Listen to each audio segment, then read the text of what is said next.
Coming up this week on the Digital Lifestyle Show, we're going to be talking to Oli Freke, author of Synth Evolution, a brilliant book about synthesizers, analog to digital and back.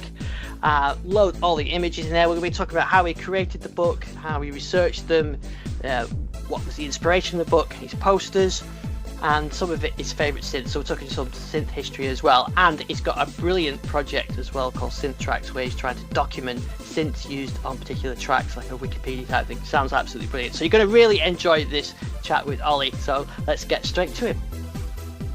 Oli, welcome to the show. Good evening.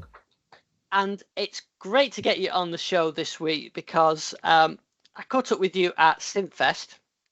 And I didn't know you were there, but I have had this book which was bought for me by my sons a couple of Christmases ago. And it's I get books, and especially as you get an adult and get older, you get books and things, and yeah, they're not as excited as they were when you were kids. But I was really excited when I got this book, and then I ran into you at Synthfest. Very pleased to hear it. Well, it's a great gift. I have to, if anyone who's listening. And I'll include a link to all these things in the descriptions as well, in the show notes as well. But yeah, it's great to talk. So yeah, what I wanted to do tonight was find a bit more about you, and then what made you go down the route of doing the book, and then we'll talk a bit about more the synths as well. And then we also want to talk in sort of the second half about this Synth Tracks project you're on, which we won't go into too much, but it sounds completely mad and crazy, but absolutely brilliant. So I think we've plenty to talk about with that. Absolutely cool. And yeah, so and I did get one of your posters when I was at Synthfest, which I'd say looked really good. So oh no, there we go. There it is. Yeah. Oh, yeah. Yeah, so that's my view. So that's just off to my to my left there. So looking at it, so I put that private place. So when I'm playing the Radius and the Milo, there the synths are in front of me, which I thought was great. So yeah, I do like that. I channel the history of synth. Yeah. So we'll dive into the book. Before we dive into that, then, so just tell us a bit about you and your background. Well, I have always been into synth music. I think ever since I heard Jean-Michel Jarre's Equinox 5 as a sort of, 9 or 10-year-old, and it just blew my head. I was like, when you hear a thing like, yes, that's the thing that I will like forever, and that has absolutely been the case. So I think that's where I got my start, and then I've always, eventually got into music production, and I've produced dance music in the 90s, and I've been in electro pop bands that supported the Human League. That was a while ago now, but it was pretty cool on their 30th tour, and just always produced some kind of electronic music. Not my main job, sadly. It's always been a sideline, but yeah, I just think as soon as you hear it, if you're attuned to the sound, once you hear your first synth as a child, you're like, yeah, there's nothing else after that, is there? yeah, I definitely know what you mean. There's something about that, and I think for me it was even going back to like BBC Radiophonic workshops, and like the Doctor Who music, the 80s one, though, when it the Peter Howell version. Up Odyssey in the lead. Yeah, and I think there's something special about that. So from your sort of music point of view, so in the 90s then you creating sort of dance music, and so was that a hobby that you just you were doing? Yeah, I mean, that was a fun time. I was working in a record shop in central London, a dance music shop called Kinetic that sold all the vinyls from everything from house to drum and bass to gabba and techno, and sort of in that world, and producing hard house for my sins at the time. But it was great fun, releasing records and performing in clubs and all that kind of stuff, and using synths to do it as well, which was wonderful. So at what point did you go from, or did you start with like the current synths of that time when you were doing it? So whatever the latest great synth was, did you start there, or did you start looking backwards at the older synths? Well, I think when we're younger, and you just kind of work with what you've got. I've always had a Moog Prodigy since a teenager, which was a lucky acquisition. So that was like the main synth, and I had a Kawaii K4. That was my modern synth that I had. So you just kind of work with what you had, and that's what I had. And they're both quite interesting and quirky synths in their own way. So using those, then of course samplers as well. But just not so interested in sampling. Honestly, it's just playing back recordings, isn't it? It's funny. Even doing electronic music at university, we had access to the S1000s. Oh yeah, they were brand new in those days, and just wasn't that fussed. I'd much rather mess around with oscillators and filters and sculpt sound, not just kind of play back something I've recorded at a different pitch. So it didn't really, still doesn't particularly excite me, although they are definitely useful, don't get me wrong. But I think the synths are the thing. So yeah, you use what you had and make the most of it. And you really had to learn your kit as well in those days, because you didn't have, well, it wasn't lucky enough to have all this stuff in those days, and you didn't have VSTs with emulations of the classics. You just had a couple of synths, so you had to know how to use it. And I think that's an extremely valuable skill that we've all learned. I don't know about these youngins, but there is something in that. I mean, my first synth was a DX100, which is up there, and I really learned just about everything because it's the only thing I had. And you can't do a great deal with just a DX100, but that's all I had, and I was trying to recreate the sounds of 70s Genesis on a DX100. Doesn't really work, but I didn't know. I'd seen them on top of the pops with a DX7, so I thought that was the same. That's all you need. But yeah, you do learn the instrument, and I can't say I ever really mastered FM synthesis, but then I got like you've got the Gen SX 1000 when I was at college, and I really learned that. To love that, yeah. And there's a slightly better condition when mine's got a broken key on the top C, but it's a top C, yeah, and it's been broken since 1980. Yeah, I got it broken. That's why I paid 30 quid for it. But and the pots need cleaning every now and again. But yeah, there's something about having that thing that you just really immerse yourself in. Yeah. And I found it even true with modern synths. I've got a couple of modern synths, and the last one I bought, I got a mod wave, and I really spent time learning it, and you can actually get a lot of reward from that. Definitely, you learn all the sort of edge cases when you have to do it, and all the corners that aren't part of the sort of general thing. Like the thing about the K4, which you can't see in the corner there, was that the samples alias at high frequency, so you get all these crazy sort of warblings and artifacts that not really supposed to be there if the designers had sort of really been able to cure it. But it was just like, oh, this makes some very makes interesting sounds. That's what you want a synth to do. So I think spending the time definitely. I had a BS200. Was it BS? How was it called? The Yamaha. I call it a BS200. Sounding wrong in my math, but it was a 4-operator synth. I think it was basically a DX100, but I think it was a simplified control. So you only had like 7 steps. You couldn't actually wire stuff together. Yeah, it's funny though, because I had the demo tape. I've still got it, that I got from Keyboard Magazine, or sent from Keyboard Magazine, and it's got this brilliant fake DJ thing on, and it's actually the whole audio is on my website. I've put it on there, but it's got this fake DJ, and there's a cover of Duran Duran, I think Reflex, all done supposedly with a DX100 and an RX5 or something. And I thought, there's no way my DX100 ever got to sound like that. They had expensive studio equipment or something. Yeah. So from that, did you then get into sort of collecting synths, or were you just an enthusiast of them?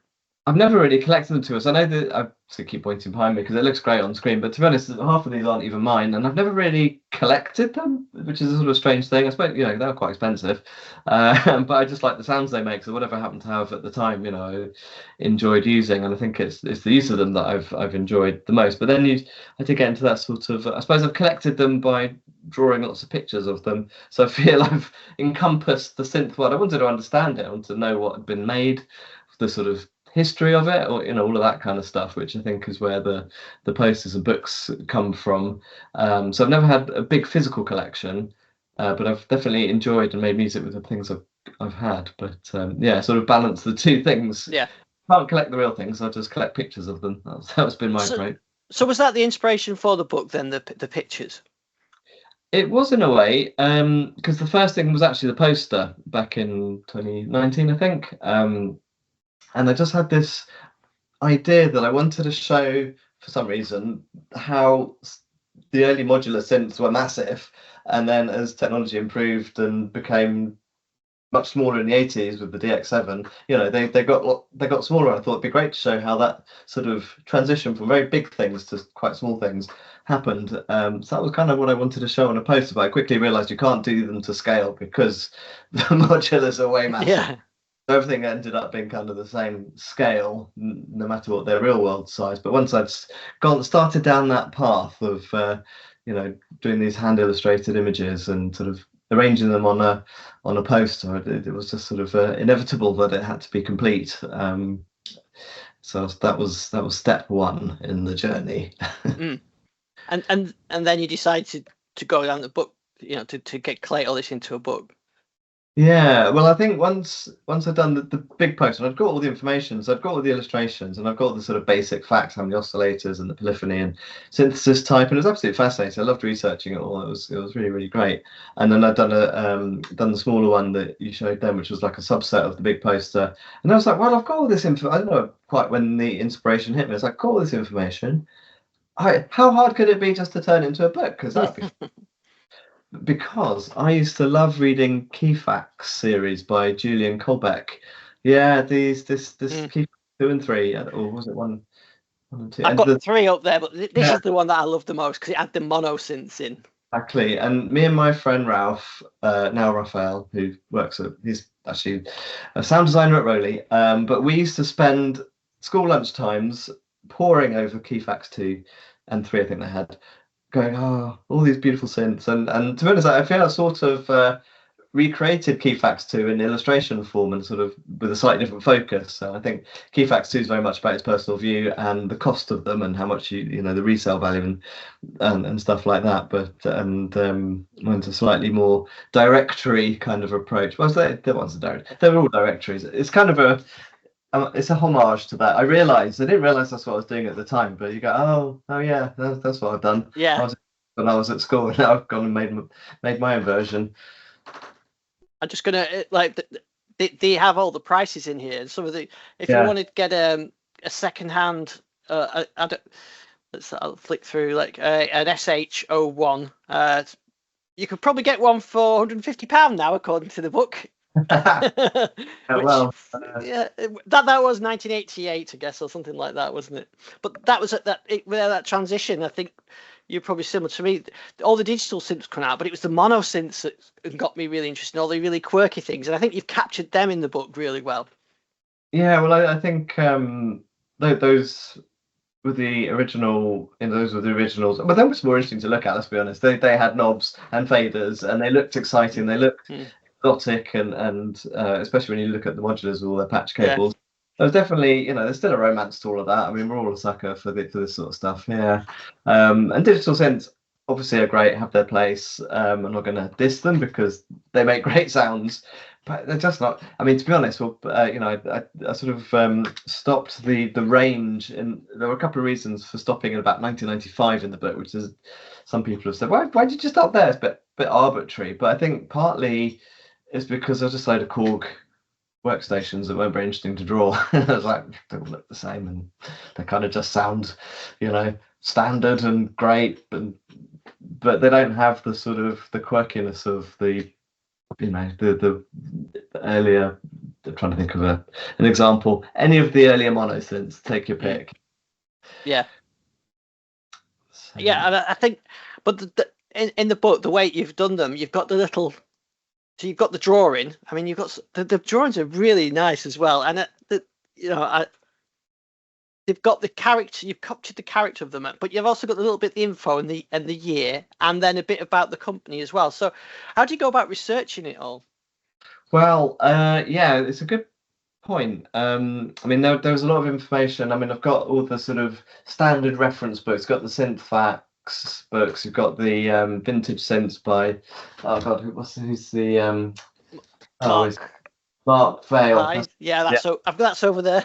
Yeah, so you've got sort of standard references. Then you've got the internet, but you have to be really careful on the internet because there's you have to cross-reference everything about 5 times, because one website will say, Wikipedia will say something, and then the company website will say a different thing. You kind of have to work out the what the actual truth is, which is, I suppose, just the job of an author. You have to sort of look at sources and determine their veracity. But yeah, once you sort of get into it, each company has such an interesting history, and people move from company to company. So who's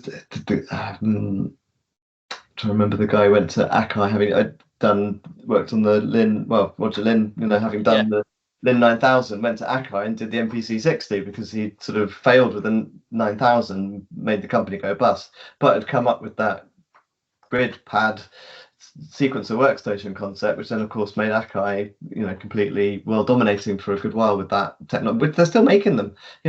So you find out, oh, this guy went to that company, took his ideas with him, and then moved it all around. And especially the sort of Waldorf and Wavetable guys, they all went from one company to another, bringing their wavetables with them and putting them in the next machine, and all of that is absolutely fascinating, I think, and sort of explains how certain synths have ended up the way they are. They're not just sort of, there's a box in a shop, it's just appeared by magic.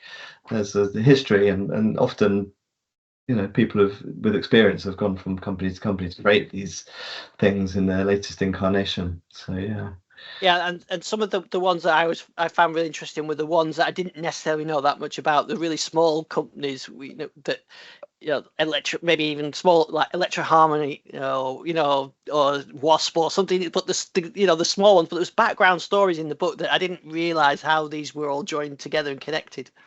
Yeah, what I've really enjoyed was noticing the sort of national characteristics of synth companies. I think it's really interesting. I think Britain's got such an interesting place in that, because you've got the American companies who are very entrepreneurial, and they create amazing stuff with the latest technology because they've got microchips and they've got the can-do attitude, and they make, there's Robert Moog who creates the Moog, and his company goes bust almost immediately and gets sold on, and weird things, sequential the same, and ARP, they build the best-selling synth of the 70s, the Odyssey, and then they also managed to go bust because it's just capitalism. That's fine, you do that and then you do the next thing.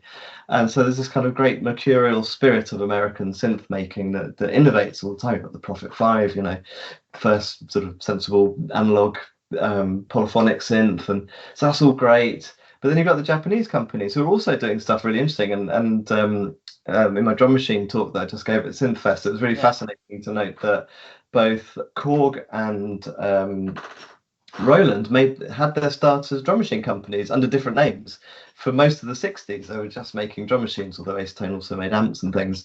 But then they sort of segued into synths in the 70s, and then they sort of took their path of extremely efficient, sort of national characteristic of great manufacturing practice, and being very accurate in marketing and creating and being able to sell things for a good price, and innovating at the same time. And they've got that sort of quality to them, and they bring out the DX7 and the D50, and they sort of change the face of the 80s.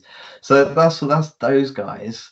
And those companies are still going strong. And then there's the UK, which is just an idiosyncratic collection of, and I hate the word boffins, but it really, in the 70s, it was just kind of garage engineers kind of going, well, I'm going to make a synth. You've got Jeremy Lord Skywave and the Wem Nightshade and all these kind of bizarre synths. Even EMS are kind of mad, even though they made, the groundbreaking VCS3 and sort of conquered the world with it, but they didn't really want to make that. They weren't really interested in that mono synth. They wanted to build a digital studio, and that was just to fund their digital studio. And then they went mad and built a video synth in the 80s, which kind of meant, the guitar. There's always guitar synths. People always go bust making guitar synths.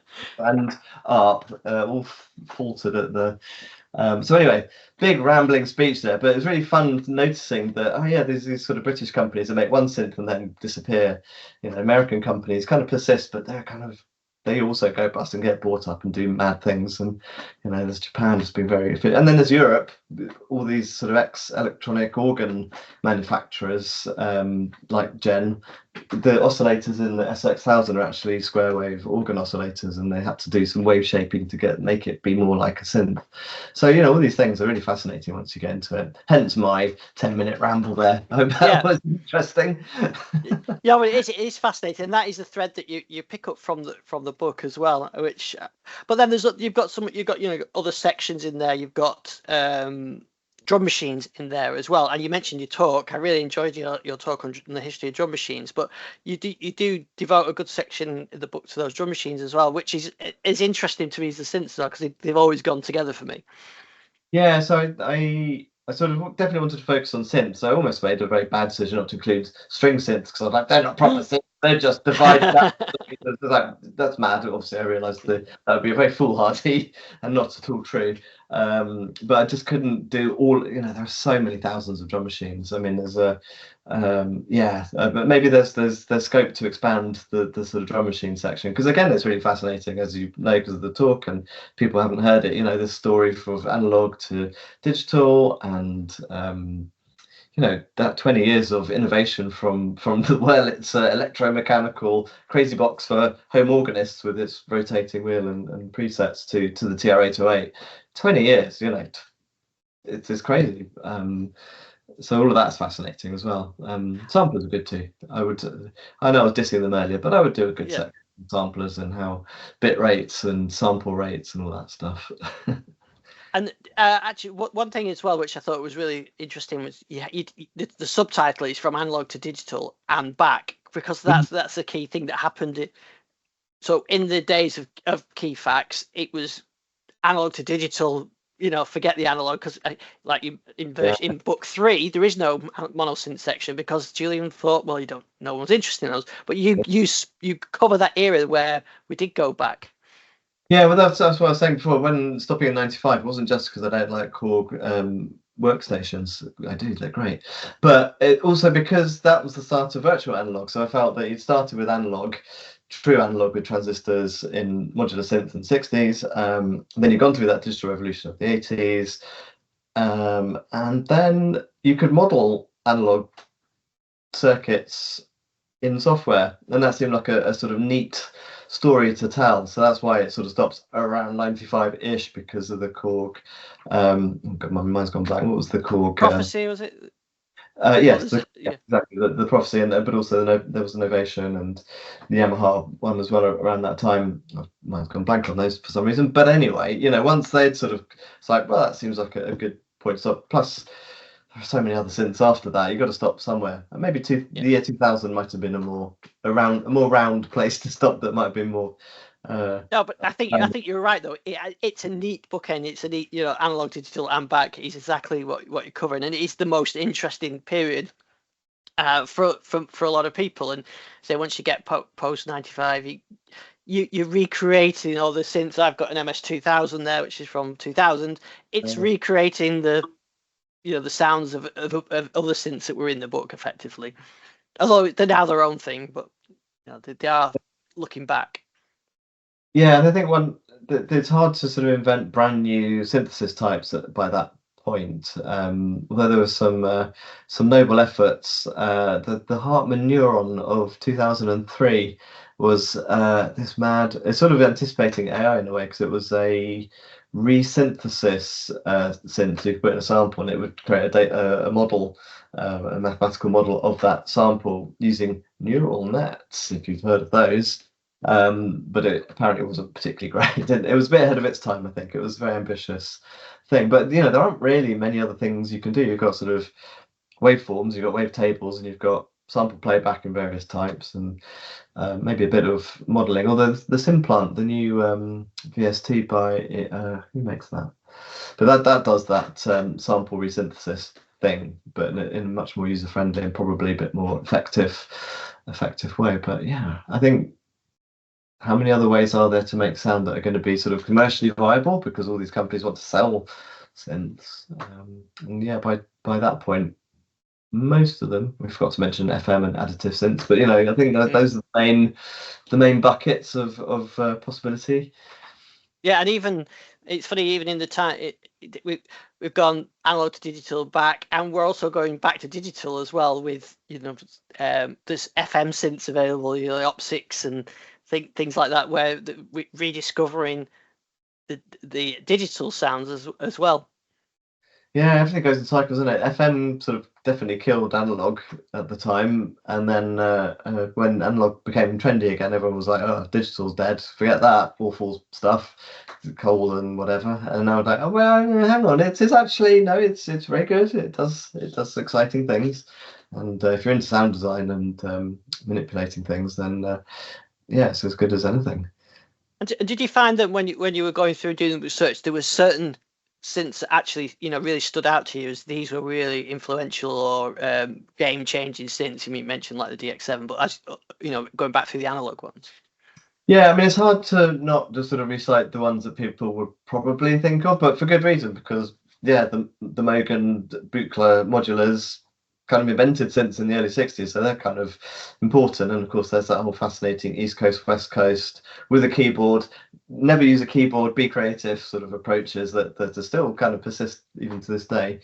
And then the era of mono synths, of course, the Mini Moog was really critical to that. But then the ARP Odyssey outsold the Mini Moog, so it was probably just as influential, just because everyone, lots of people had them, and sort of ushered in that era of mono synths. And then we've mentioned the Prophet 5, which was the sort of breakthrough polyphonic analog synth.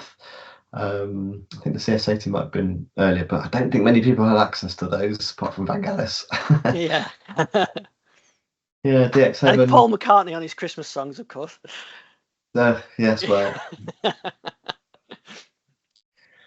So yeah, I think it's I think we kind of those are the touch points and keystone synths and probably for good reason, because when something new comes on, everyone is like, "Oh my god, we've never heard this before. This is incredible." And DX7 was liked. You could carry it and it could make sounds that analog synth couldn't, that people had wanted. So yeah, it was funny. It was so much time was spent trying to recreate an oboe or a flute, and many of the preset sort of analog synths. Even the Gen has got a card, doesn't it, for you to create your own oboe and flute sounds and all that kind of thing. So much effort was put to making those, and then FM came along and moved it forward. Then sampling came, and that's now you can have anything, and now we're back using synths back for the sounds, the analog synths for sounds, and not trying to recreate an orchestra or a flute. Yeah, I think this is why I've also always been into dance music, because I think that's been a real playground for sound design where you can, I know it's not everyone's cup of tea, and it certainly can be sort of generic and formulaic in some regards, but the more exotic styles definitely look to push their sound design and their synthesizers as far as they can, and discovering the 303 wouldn't be the status it has today without dance music, and sound of the Hoover from the Alpha Junos and all that stuff. So I think looking for the unusual and exotic has always been part of the synthesis dream. And when you were going through, were there any sort of things you came across that you hadn't really heard of, kind of surprised yourself, because you hadn't really heard of them, and you found them really interesting and they stood out to you? Yeah, there's there's been some amazing stuff out there. I think what was it? The Tridex Muse 1972 was this balmy idea. Again, it's funny how these things that seem mad at the time, it was like a big triangle box with a speaker on the front, and you could attach lights.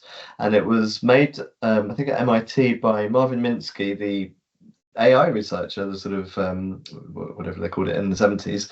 Well, it was artificial intelligence in the 70s. So it was a self-generating algorithmic music box that he genuinely apparently seemed to think it could replace background radio, because this would be much more interesting because it would never repeat. Of course, it was just like a thin, weedy oscillator beeping, so it kind of sounds the same all the time, no matter what pattern it's playing.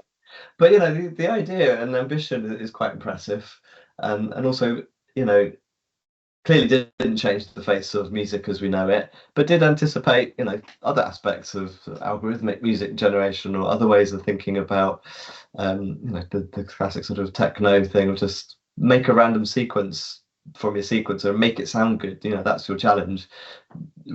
Arbitrary set of notes and then make it sound good. It's kind of like the serialists of the 1940s, only their stuff is awful. And you can, with sound design, make that sort of stuff sound amazing, and people will dance to it, which is mad.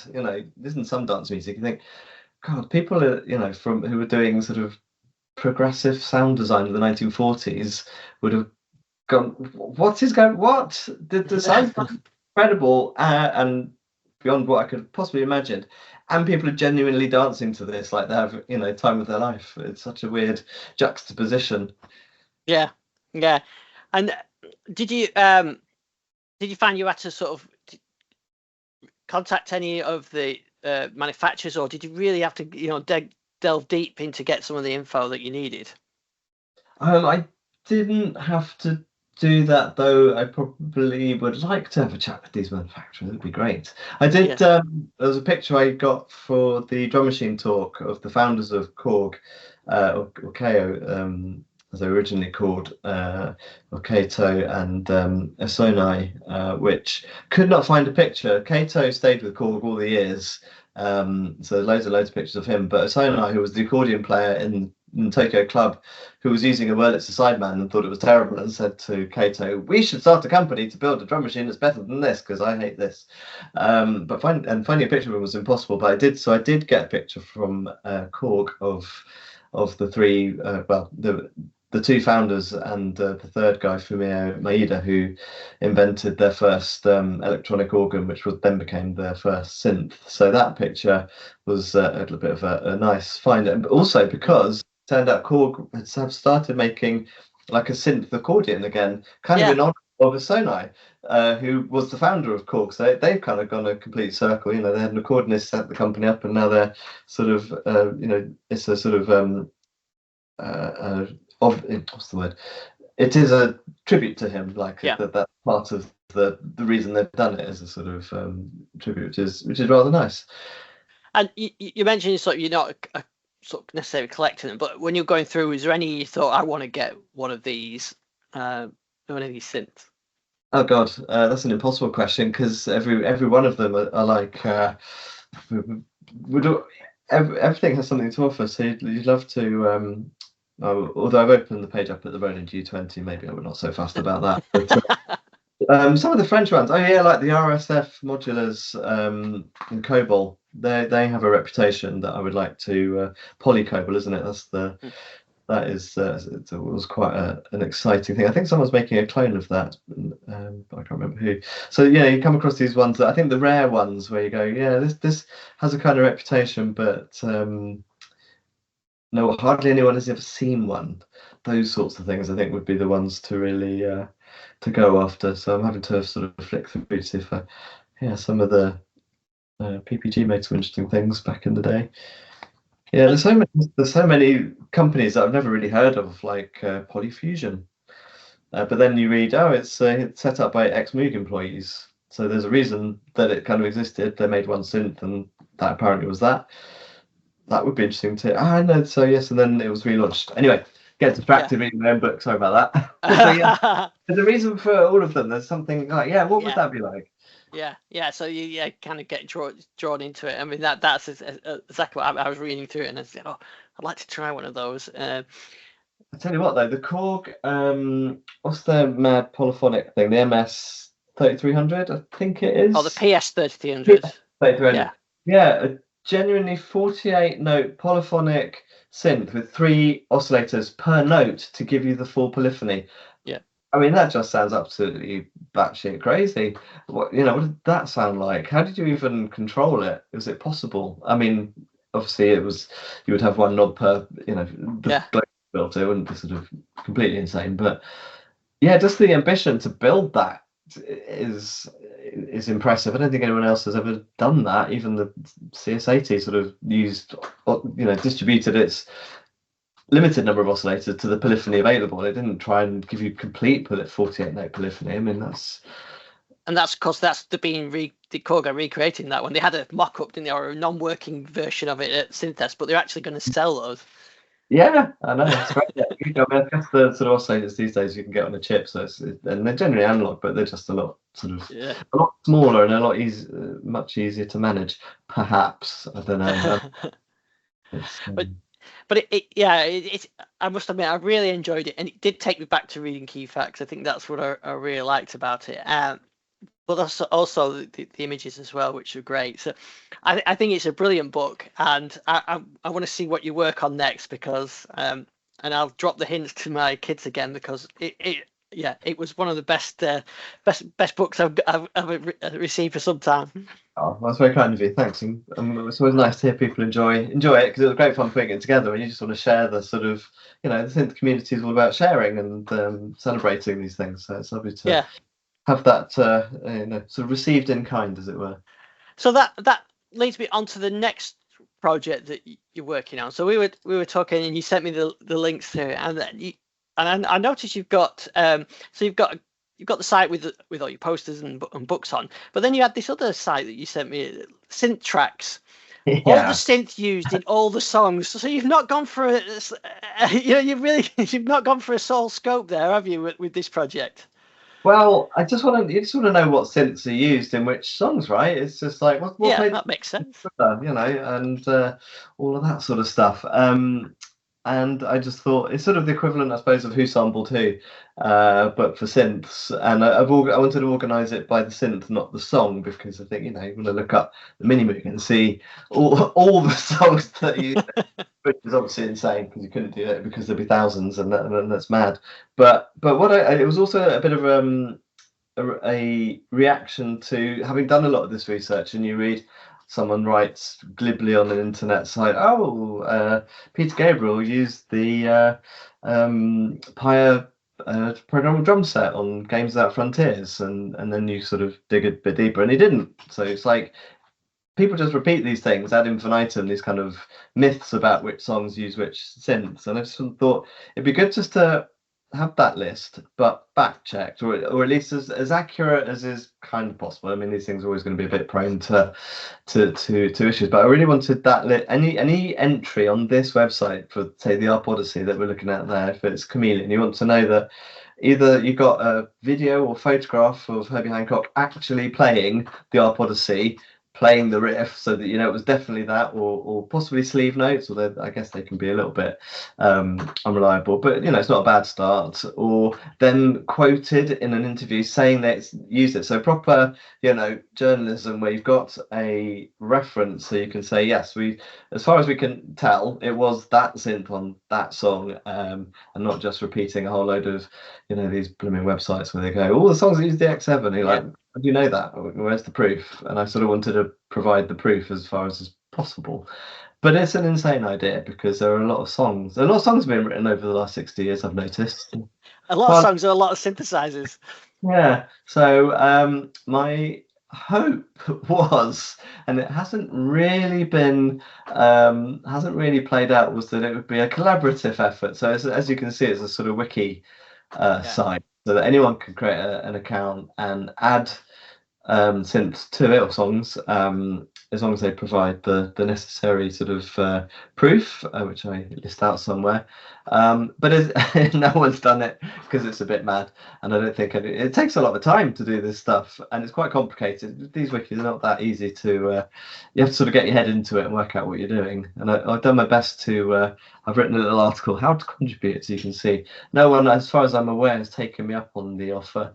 Although I was massively spammed last month. I had to delete 30,000 articles, and I've actually accidentally deleted some really important pages like the Prophet 5. So I've had to contact the hosting site, say, could you retrieve the deleted file, because I'm a fool. So I think the ambition is valid, and it'd be great if people wanted to. If anyone out there would like to contribute, if you are indeed an artist and would like to list the tracks that you've used, then that would be great. I just think it'd be a nice resource, because I like to know that Bernie Worrell played the Minimoog on Flashlight. It's a great bloody song. I mean, I found it was quite nice just writing a sort of article about the synth and just kind of going the notable songs that use it, and the notable artists, especially the sort of golden era of the 70s, where you've got Herbie Hancock and Chick Corea and Billy Currie and all these guys doing great works, innovative works at the time, and just go, here's a great example of an Arp Odyssey played by Billy Currie. This is his signature sound. That was kind of it. and it's kind of pleasing to log this stuff. Yeah, definitely. Yeah, I mean, I originally thought of I'm a big Genesis fan, and there's a few interviews with Tony Banks talking where he's got the pro soloist and how he switched from preset to preset. So that's definite. We know that because he he's saying how he used it. So I suppose those are the kind of things you're after, isn't it? Where it's a definite from the source. Yeah, and you can sort of, and then the other thing is there's links usually to YouTube because it's easier to embed, and not everyone has Spotify. To the bit where the guy is doing, or girl, of course, playing the bit that you're talking about. So there's, just you've got the Alpha Odyssey on there, and there's Kraftwerk. There's a clip of them on German TV playing the Odyssey, playing the whooshing bits that do the cars, the sort of polychord, not chord wishes, monophonic, of course. And he's doing it, and you can see it, and it's like, there you go, that's it. That's how important this synth was. So you just don't want the Top of the Pops clips of everybody playing the same DX7 for 5 years. Yeah, the unplugged. Do you know what, that generally used to baffle me as a sort of, I don't know, 5-10-year-old, whenever I'm watching, well, that's not plugged in, I don't know how that works. But you have to take it on trust that they are playing it because that's what you're seeing, and but couldn't ever quite compute that. Yeah, that's right. I mean, that's exactly goes back to the DX100. I wanted a DX7 when I was like 14, but because that's what they were all using on Top of the Pops, and so and I couldn't. No one would buy me a DX7, but my grandparents did buy me the DX100. So that's what. But then I still couldn't recreate the sounds I was hearing. That's not quite right, but yeah. So that's, you want to avoid the YouTube clips of Top of the Pops performances unless they're playing live, which is not that many of synth live apart from New Order, perhaps. Oh God, yes. Well, we all know about that one. So not Top of the Pops, but there's quite a lot of like random, Depeche Mode on some Belgium TV show that was broadcast at 11 p.m. and they're sort of bodging their way through a live rendition of "See You," and they used to Prodigy. That was which I was quite pleased about. But yeah, so those sorts of things that are, where you can tell they are actually playing live. Of course, even if they're playing live, they may not have used it on the recording. So there's always that sort of debate as well. But anyway, I just think it's a way of enjoying and celebrating synthesizers. It's a way of sort of saying, if you're interested in the Prophet 5, well, not currently because the page is deleted, but yeah, it's a different example. Well, you can go and look at the iconic tracks, the Cars song "Let's Go," which is the iconic hard sync lead sound from the Prophet 5, and it's just nice to enjoy it with a different sort of lens, if you know what I mean. The Prophet's 5 songs, how do people use it differently? Because it could do everything from searing lead sync sounds to lovely lush pad sounds, of course. So who was using it in which ways, and maybe it was a sort of standard studio bit of kit by that point, so everyone just used it, and that's fine. So yeah, that's Phil Collins used it on the In the Air Tonight pad sound, which he said, that pad sound you could only play it at that certain speed with those, and it just didn't work with any other chords, so it kind of came together. But yeah, that's an interview somewhere that I've watched, so yeah, that's a good source. Well, that's interesting. That's a brilliant example of why we love the hardware synth, isn't it? Because you have a sort of relationship with it in the moment as you create music, and especially analog synths. You may not be able to recreate the sound. You might just be in the moment for what it's doing at the time for your sort of creative sort of moment of inspiration, and then it's this feedback loop where everything is contributing, you and the synth, to the bigger thing, and then that sort of instability that you might get from a hardware knob not quite being precise or just happenstance of it. I think that's why that's definitely one reason why hardware synths are great. There's lots of reasons why. I always try to balance myself. So software synths are great too. There's lots of benefits to those, but if we're going to sort of have fun with a live musical instrument in the moment, I think that would be.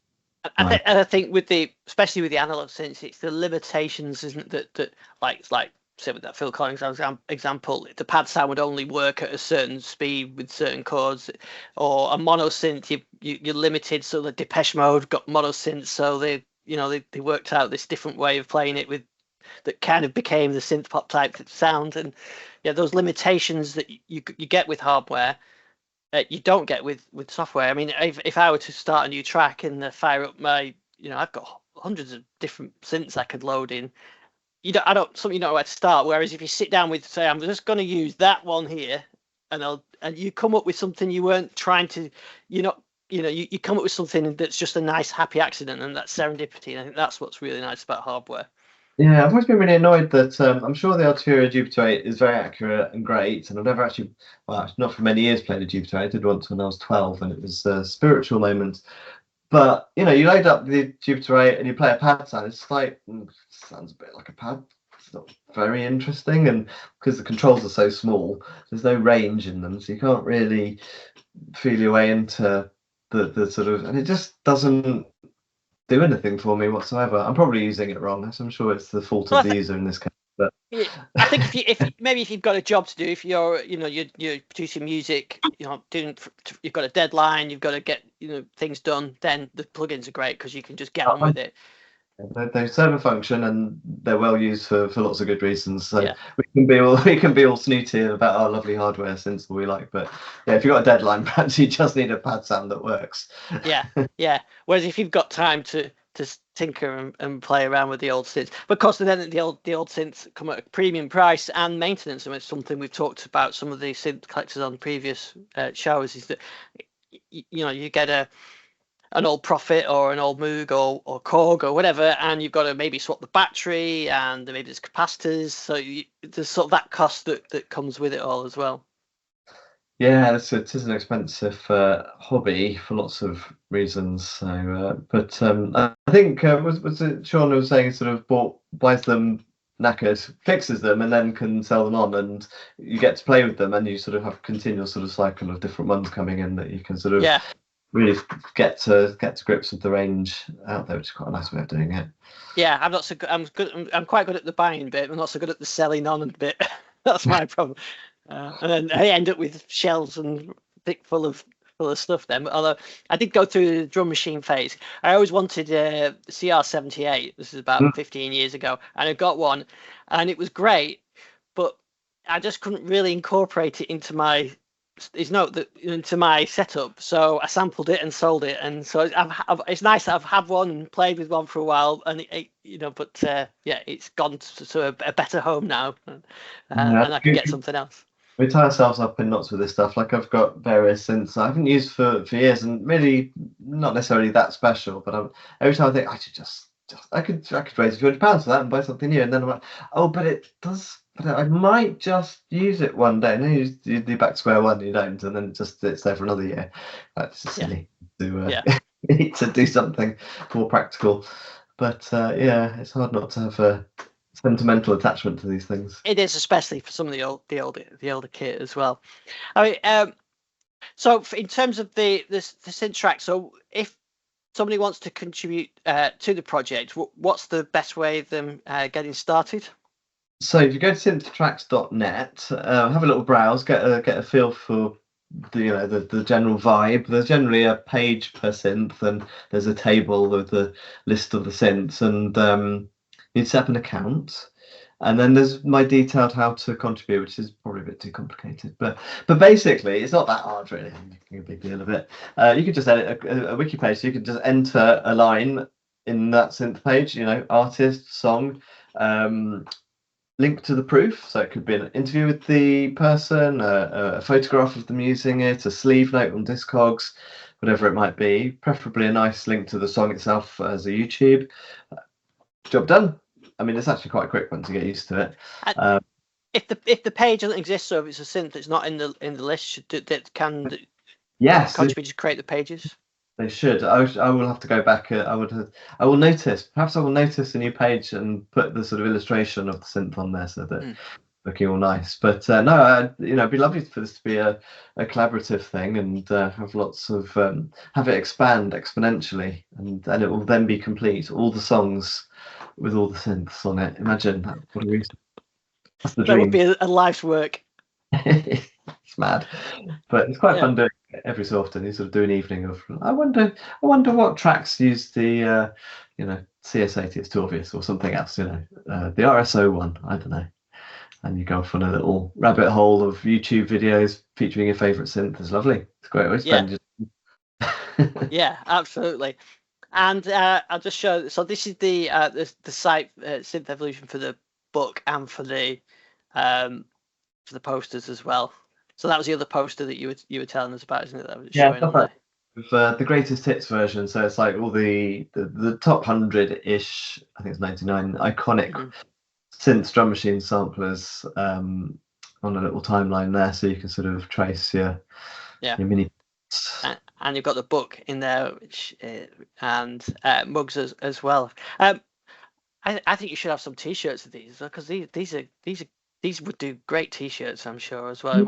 Yeah, I've done collaborations with One of 100 T-shirts, who are a really nice Scottish company who do loads of collaborations with music people and authors and all kinds of stuff. So we did do quite a fun project a couple of years ago to determine the best synth of all time. Another mad idea of mine.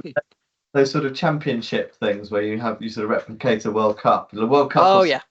Where you've got like a group of 8 or 8 groups of 8 or whatever it is, and that sort of pick the starting kind of fairly obvious things from Mini Moog to CS80 to, I don't know, DX7, and then everyone votes for their favourites, and then you see the top 2 of each group, and then they go head to head, and you have to vote. We did voting on Twitter at that point. Obviously boycott Twitter these days, but and then so can you guess which? And then we made a T-shirt basically of the top 8. But can you guess which synth won? I'll give you a free range, and then maybe I'll give you a choice if it's too hard. Which synth won the best synth according to Twitter? Well, I would have thought the Mini Moog would have been the second. Came second, which and the number one is possibly controversial by comparison, but it's quite fun. Yeah, and I suppose the synthesis synth, maybe you look like the unobtainium is the CS80. Well, it's a good guess, and I think that probably ranked quite high. It was actually the 303. Oh, of course, but you're right. Yeah, especially if you're right. I can, because that kind of that made the and back again bit, really, doesn't it? That is the key device that went the and back the other way, isn't it? Well, it ticked all the great boxes of a synth being made for one purpose, like your bass guitarist. And then be completely perverted by young upstart dance people who wanted to just see what it could do, and then created a genre of music that has lasted 40 years. I mean, from this one rubbish. I mean, it's got one oscillator with 2 waveforms, a nonsense filter that sounds mad, and an impossible to program sequence. You had to program the notes and then the note times, the note lengths you wanted. That was how you program. I mean, it was note length first and then note values. Completely mad. And yet, in the hands of the right people,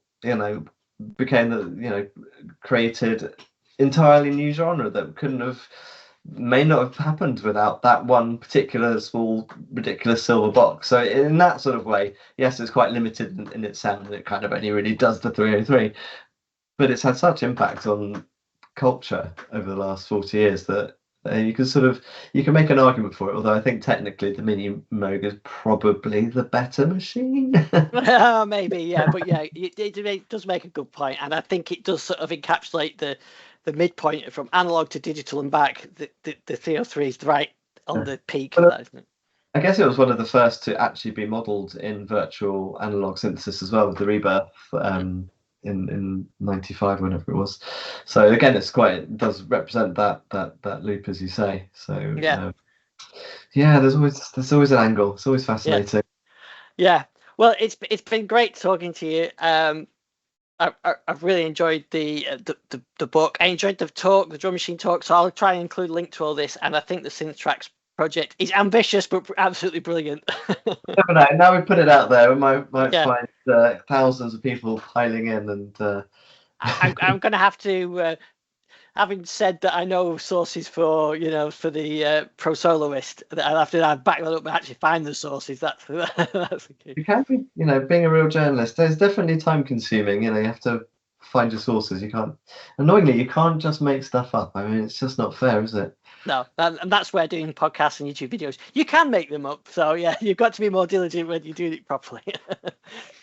Yeah. But so I'll include the links to to the projects along with the video in the descriptions and on the show notes for the podcast as well. It's been great talking to you.